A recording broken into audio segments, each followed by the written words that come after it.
नमस्कार दोस्तों, जय हिंद जय भारत। आज इस वीडियो में मैं लेकर आया हूं ऑब्जेक्टिव टाइप क्वेश्चंस ऑन पीपीईसी।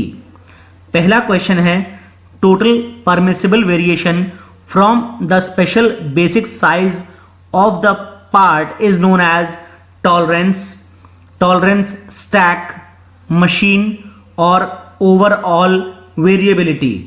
इसका आंसर है टॉलरेंस। नेक्स्ट क्वेश्चन है plant location selection process involves region selection, community selection, site selection और ऑल ऑफ दीज। इसका आंसर है all of these. Next question है plant layout concerned with arrangement and location of work centres and service centres within the factory building, true और false. इसका answer है true. Next question है objective of proper plant layout is to maximise utilisation of resources, provide flexibility, achieve economics of material and work handling, या फिर all of these. इसका answer है all of these, क्योंकि power plant layout का जो objective है उसमें सभी रिसोर्सेज का मैक्सिमम यूटिलाइजेशन, फ्लेक्सिबिलिटी और मटेरियल और वर्क हैंडलिंग की अच्छी इकोनॉमिक्स अचीव करना ही मोटो होता है। नेक्स्ट क्वेश्चन है basic principle of plant layout is the principle of overall integration, space utilisation and flexibility, minimum distance travel और ऑल ऑफ दीज। इसका आंसर है all of these. Next question is product layout is suited for mass production और job production और batch production और all of these. Product layout हमेशा mass production के लिए suitable होता है। Next question is product layout is best suited when production is make to stock or mass production, steady demand for the product, limited variety and continuity of raw material flow और all of these। तो इसका answer है all of these, यानी product layout हमेशा इन सभी options के लिए best suited होता है। Next question is in automobile industry which layout is used, process, fixed position और combination और product layout। इसका आंसर है product layout। ऑटोमोबाइल इंडस्ट्री में हमेशा प्रोडक्ट लेआउट फॉलो किया जाता है। Next is product layout involves large capital investment, less flexibility and simplified PPC, requires less space for placing machines or all of these। इसका answer है all of these। हमेशा product layout में capital investment ज्यादा होती है, flexibility कम रहती है और मशीन्स को रखने के लिए कम स्पेस की रिक्वायरमेंट होती है। Next is which layout is called synthetic layout, यानी नीचे दिए हुए लेआउट में से किस लेआउट को सिंथेटिक लेआउट कहा जाता है? Combination layout, process layout, product layout या फिर नन ऑफ दीज। इसका आंसर है प्रोडक्ट लेआउट। प्रोडक्ट लेआउट को सिंथेटिक लेआउट भी कहा जाता है। Next question is process layout is concerned with high degree of machine utilization, environment where similar jobs are processed on similar machines, difficult and costly production control और all of these। Process layout में machine utilisation काफ़ी ज़्यादा रहती है।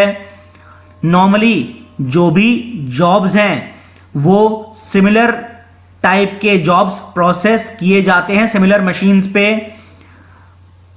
Production control काफी difficult और costly होता है, तो इसका आंसर है all of these. Process layout में ये सभी होते हैं।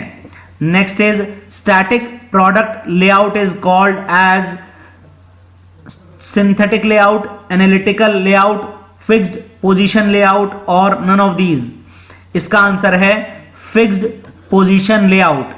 स्टैटिक प्रोडक्ट लेआउट को फिक्स्ड पोजीशन लेआउट भी कहा जाता है।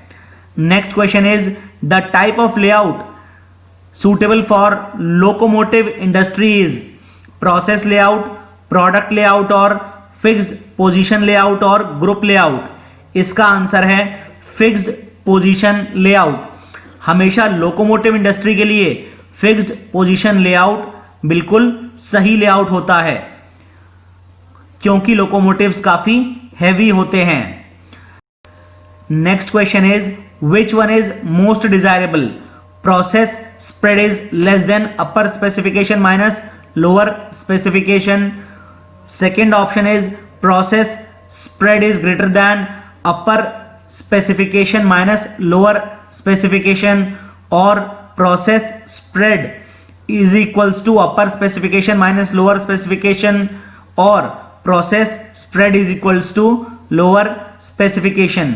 इसका आंसर है process spread is less than upper specification minus lower specification.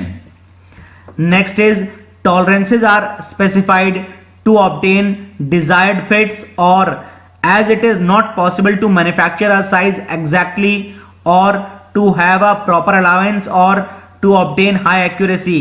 तो इसका आंसर है tolerances are specified as it is not possible to manufacture a size exactly. किसी भी चीज का बिल्कुल एग्जैक्ट साइज नहीं बनाया जा सकता, इसलिए टॉलरेंस दी जाती है। Next question is the task of workpiece control involves location control, geometric control, dimensional and mechanical control और ऑल ऑफ दीज। इसका आंसर है all of these. Workpiece control में लोकेशन, ज्योमेट्रिक, डायमेंशनल और मैकेनिकल सभी controls involve होते हैं। Next question is process capability of the design depends upon resilience, rigidity, stiffness और elasticity. इसका आंसर है resilience. Next is standard time पर piece consist of machine time, setting time और time allowed for various allowances और all of these. इसका answer है all of these. Per piece standard time में machining time, setting time, various allowances के लिए जो time होता है वो सब इन्वॉल्व होते हैं। Next is standard time is equals to normal time plus idle time, normal time plus allowances, normal time plus idle time plus allowances और नॉर्मल टाइम माइनस अलाउंसेज। इसका आंसर है normal time plus allowances. Standard time में हमेशा normal time और allowances को जोड़कर देखा जाता है। Next question is in an industrial concerned which one is not very much covered by forecasting? First is mineral resources, second is financial resources, third is manpower and last option is material resources. इसका answer है mineral resources. Next question is the demand data of sales for the month of January, February, March and April are 11, 10, 12 and 14,000 rupees. The forecasted sales for the month of May by 3 periods moving average method in 1000 rupees is 10.45 or 11.5 और 12 और 13.5. इसका answer है 12. Next question is the method of forecasting in which views of experts about future demands are obtained even more than once with the help of questionnaire is known as Delphi, brainstorming, time series method और regression. इसका answer है Delphi. Delphi में क्वेश्चनायर्स की मदद ली जाती है. Next question is the trend forecast for fertiliser for the month of June is 400 ton. The seasonal indexes for the month of April, May, June and July are 0.5, 0.8, 1.5 and 0.9 respectively. The forecast for the earlier demand during June is 550 tons, 600 tons, 650 tons और 700 tons. इसका answer है 600 tons.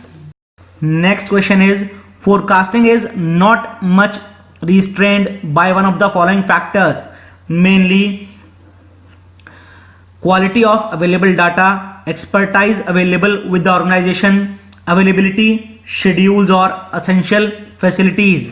इसका answer है availability schedules. Next is which model of forecasting is based on subjective opinions and judgments, qualitative, quantitative, casual और Delphi. इसका answer है qualitative. Next question is in which method of forecasting demand is dependent variable and curative factors are considered as independent variables. Regression, time series, judgmental और Delphi. इसका answer है regression. Next is regression method of forecasting is applicable mainly for casual models, qualitative forecasting, Delphi method और time series models. इसका answer है casual models. यानी regression method जो forecasting के लिए इस्तेमाल किया जाता है वो कैजुअल मॉडल्स के लिए एप्लीकेबल है. Next question is means of expressing the degrees of relationship between agriculture production and demand of food products is called as regression analysis, correlation analysis, casual analysis और टाइम सीरीज एनालिसिस. इसका answer है correlation analysis. Last question in this video is the fraction obtained from dividing cumulative deviation by MAD, that is mean absolute deviation, is called as mean, average, mood और tracking signal. इसका answer है trekking signal. यानी कि cumulative deviation को अगर mean absolute deviation से divide किया जाए तो जो फ्रैक्शन हमें मिलती है उसे ट्रैकिंग सिग्नल कहा जाता है. आज इस वीडियो में बस इतना ही. नेक्स्ट वीडियो में मैं क्वेश्चंस लेकर आऊंगा प्लानिंग के बारे में और क्यूइंग थ्योरी और पर्ट के बारे में. तब तक के लिए जय हिंद, जय भारत.